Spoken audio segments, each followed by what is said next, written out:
నవ్యాంధ్ర రాష్ట్ర రాజధానిగా అమరావతి పేరు సూచించిన నాన్నగారు కృష్ణమ్మ ఒడిన రాజధాని నగరం అద్భుతంగా నిర్మాణం కావాలని బలంగా ఆకాంక్షించేవారు. ఆ శంకుస్థాపనకు కూడా గౌరవ చంద్రబాబు నాయుడు గారి ఆహ్వానంపై వచ్చి ఆయన ఆనందం పంచుకున్నారు. వారి ఆకాంక్షలకు అనుగుణంగా అమరావతి నూతన నగరం అపురూపంగా తయారై యావత్ దేశానికే కీర్తి ప్రతిష్టలు తేవాలనే సంకల్పంతో మా కుటుంబం తరపున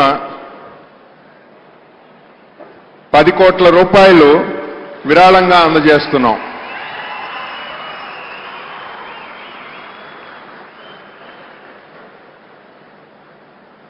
ఈ వీడియో కానీ మీకు నచ్చినట్లయితే లైక్, కామెంట్, షేర్ చేయండి. మరిన్ని అప్డేట్స్ కోసం సబ్స్క్రైబ్ చేయండి.